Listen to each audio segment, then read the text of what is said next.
नमस्कार, मी सतीश कुलकर्णी। हा व्हिडिओ सर्व स्वामी भक्तांसाठी आहे। कुणावरही टीका नाही, कुणाला काही शाणपण सुचवायचं नाही, परंतु जे अक्कलकोटमध्ये घडलं ते तुमच्या कानावर जायलाच पाहिजे। अनेक भाविक आपल्या परीने त्यांना होणारा त्रास वेगवेगळ्या माध्यमातून आणि प्रत्यक्ष भेटीमध्ये सांगतात। आज ही वेळ यायला नव्हती पाहिजे, कारण गेली 51 वर्ष अक्कलकोट स्वामींचा प्रचार आम्ही करतोय। अक्कलकोटबद्दल एकही ओळ चुकीची अथवा खोटी किंवा भाविक भक्तांच्या भावना दुखावतील असं छापलेलं नाही। अक्कलकोट स्वामी दर्शन म्हणजे स्वामी दर्शन जेथे आनंद सुख तेथे या माध्यमातून गेली 51 वर्ष कार्य चालू आहे। मासिकाला जवळजवळ 47 वर्ष आता पूर्ण होतील। त्याच्या अगोदर 5-6 वर्ष सेवा सुरू केली होती।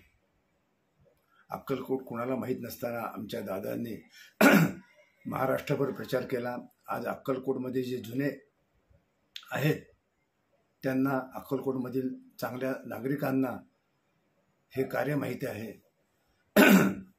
परंतु जे स्वामी प्रगट दिना दिवशी अघटित घडलं, वास्तविक पाहता असं घडायला नव्हतं पाहिजे, परंतु जे घडले अनेकांना माहिती, अनेकांना माहीत सुद्धा नाही काय घडलं।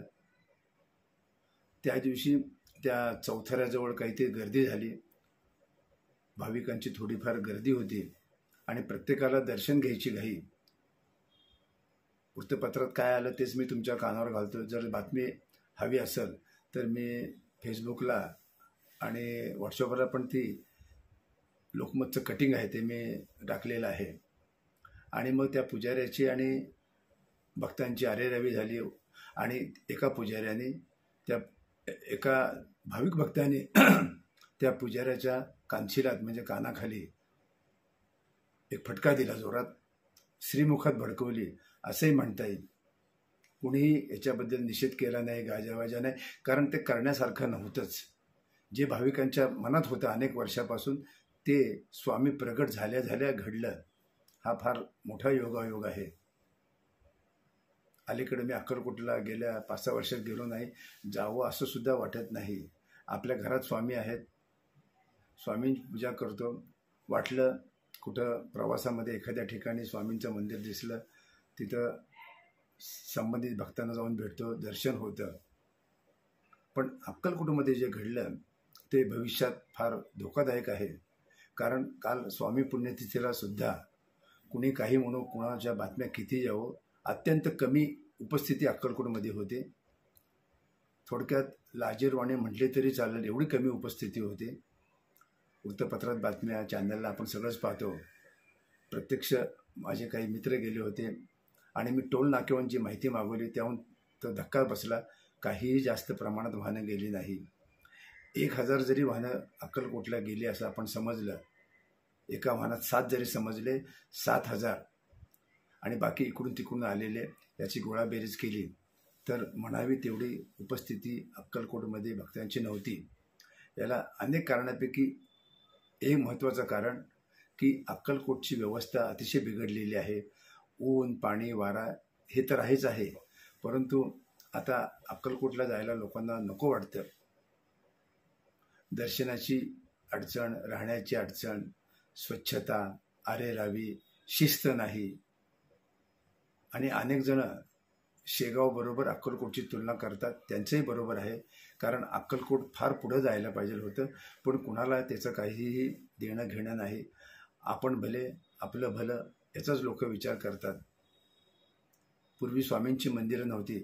पहिलं स्वामींचं मंदिर कुठे असेल कल्पना नाही, परंतु 1986ला आमच्या दादांनी अक्कलकोटपासून 24 किलोमीटर अंतरावर आमच्या गावात शेतामध्ये पहिलं मंदिर बांधलं।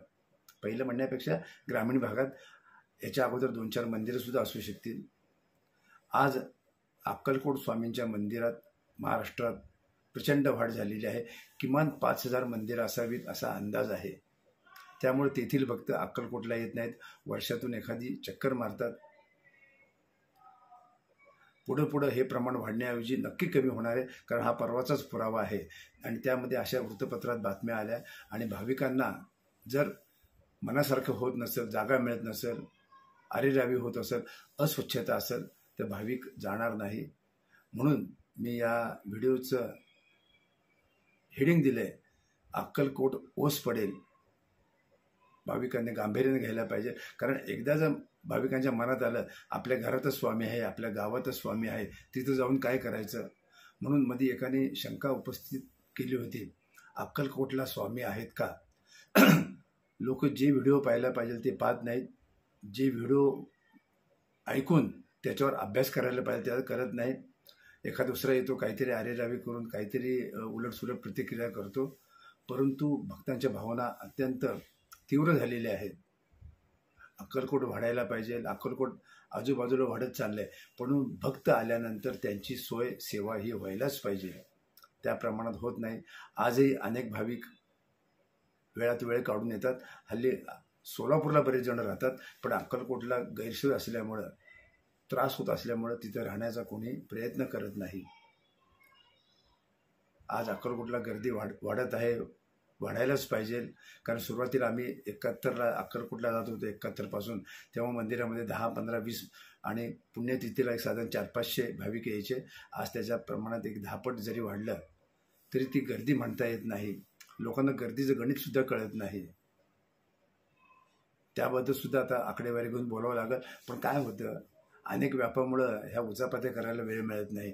परंतु मी सांगताना माझ्या भावना हेतू लक्षात घेतला तर काही भाविकांच्या लक्षात येईल, अक्कलकोटला स्वामी समर्थ आहेत नाहीत हा सुद्धा एक वादाचा विषय आहे. अक्कलकोटला जायला पाहिजे का नाही गेलं तरी चालतं हाही एक विषय आहे. परंतु अलीकडच्या काही 2-3 वर्षात अक्कलकोटची परिस्थिती पाहिली तर अक्कलकोट ओस पडायला वेळ लागणार नाही. तुम्ही कितीही काहीही करा, पण हे सत्य स्वीकारायला पाहिजे. आज अक्कलकोट बद्दल ओरड सुरू झालेली आहे. लोक खाजगीत बोलतात, काही प्रतिक्रिया करतात, काही बसमध्ये चर्चा करतात, रेल्वेमध्ये चर्चा करतात. परंतु कुणी असं पुढे येऊन मोठ्या प्रमाणात आंदोलन करायचं नाही, परंतु पुढाकार घेऊन कुणी याबाबत आवाज उठवत नाही. ही तर खूप खेदाची गोष्ट आहे. आपणास कल्पना असेल, कर्दळीवनाचा गाजावाजा झाला, एवढं लवकर वर आलं. मग आमच्यासारखा आणि इतर काही लोकांनी कर्दळीवनात आवाज उठवला. आज कर्दळीवन पूर्णपणे बंद पडलेलं आहे, कारण ते खोटं होतं, विनाकारण गाजावाजा झाला होता. तसाच फटका अक्कलकोटला भविष्यामध्ये बसू शकतो. मंदिरं वाढली, लोकांना जर कळलं स्वामी आपल्या घरात आहेत, तर उन्हातानात जाऊन तिथला अपमान सहन करून गैरसोयीमध्ये राहून काही उपयोग होत नाही. कारण ज्यांना देणगी पाठवायचे ते पाठवतात, तिकडून हल्ली काही परत रिप्लाय मिळत नाही, तेही लोक स्वीकारतात. तेव्हा अक्कलकोट चांगलं व्हायला पाहिजे, अक्कलकोटला भाविक यायला पाहिजे. संबंधितांनी सुद्धा भक्तांना नामस्मरणासाठी, उपासनेसाठी काही सोयी करून द्यायला पाहिजे. मनात आणलं तर सगळं होतं, दुर्लक्ष केलं तर पुढं भविष्यात भक्तही दुर्लक्ष करतील आणि मग जे आहे ते सगळ्यांनाच त्रासदायक होणार आहे. म्हणून आज मी अतिशय सभ्यतेने आणि चांगल्या हेतूने आणि चांगल्या भावनेने सांगितलंय, अक्कलकोट ओस पडायला वेळ लागणार नाही. कर्दळीवन ओस पडू शकतं, तर अक्कलकोट काहीच नाही. कारण लोकांना अनुभव आहे, लोकांना त्रास होतो, हे सगळं सत्य आहे. आणि जेव्हा सत्य असतं तेव्हा असत्याचा तिथं पराभव होतो. कारण भक्तांना माहिती सत्य काय आहे आणि असत्य म्हणजे आपण उगीच येतो, इथं आपल्याला सोयी मिळत नाहीत, स्वामी आहेत का नाही ही मनात शंका येते. लोक सांगतात तेही लोकांना मग सत्य पडतं आणि गाजावाजा आकडेवारी फुगून अक्कलकोटचा विकास होणार नाही. सत्य स्वीकारून जर सुधारणा झाल्या तर भविष्यात अक्कलकोटलाही दिवस चांगले आहेत. पण जर भक्तांमध्ये गाजावाजा झाला आणि प्रचार झाला सोशल मीडियातून अक्कलकोटला स्वामी नाहीत, तर भविष्यात फार गंभीर म्हणजे असं वातावरण तयार होईल. तर कुणीतरी पुढाकार घ्यावा. अक्कलकोट चांगलंच व्हायला पाहिजे, कारण स्वामी समर्थ तिथं जवळजवळ 21 वर्षे राहिलेले आहेत. सुधारणा होणं गरजेचं आहे आणि एकदा जर काही ओस पडलं तर ते परत भरून निघणार नाही. आज कर्दळी विमानाचं नावसुद्धा कोणी घेत नाही, नाहीतर लोक कर्दळी विमानात जायला नुसते उतावीळ झाले होते. थोडा प्रचार करावा लागला, लोकांना पटवून सांगावं लागलं, पण हे चांगल्या भाषेमध्ये चांगल्या हेतूने सांगितलेलं आहे. भक्तांनी विचार करावा. स्वामी समर्थ ब्रह्मांड नायक आहेत, त्यांनाही समजतं. कारण पुजाऱ्याच्या मुस्काडीत एका भक्ताने मारले म्हणजे स्वामी समर्थ प्रगट झाले आणि त्यांनी सांगितलं की आता थोडं बदला, माझं तुमच्यावर लक्ष आहे. हा प्रकार वाढू नये तर आपण सर्व स्वामी भक्तांनी काळजी घ्यावी. आणि भक्तांनीसुद्धा अक्कलकोटला जायचं झालं तर एकाच वेळी गर्दी करू नये, निवांत जावं, निवांत यावं, थोडं उपासना करावी. मंदिराच्या आवारात आरडाओरड, खोबरं खाणं, फोटो काढणं, सेल्फी काढणं यापेक्षा स्वामींच्या सहवासात राहण्याचा प्रयत्न करावा. आणि तिथं गेल्यानंतर तुम्हाला जर काही अडचण असतील तर संबंधितांना तुम्ही सांगायला पाहिजे. लोक जातात, एका बाजूने जातात, दुसऱ्या बाजूने परत बाहेर येतात, अक्कलकोटचा विषय संपला. मग वाटेमध्ये येताना धाब्यावर जेवणं, प्रवास करणं. खरोखरच जर तुम्हाला अक्कलकोटला जायचं असेल, अक्कलकोट स्वामी समर्थांचे आशीर्वाद प्राप्त करून घ्यायचे असेल तर तुम्ही सुद्धा एक पाऊल पुढे जायला पाहिजे. आम्ही 51 वर्ष महाराजांचा प्रचार करून अक्कलकोट सर्वत्र महाराष्ट्राबाहेर त्याचा प्रचार केला. तुम्ही सुद्धा जे चांगलं आहे ते सांगण्याचा प्रयत्न करा. आणि तुम्हाला जे वाईट असेल ते एखादं पत्र लिहा.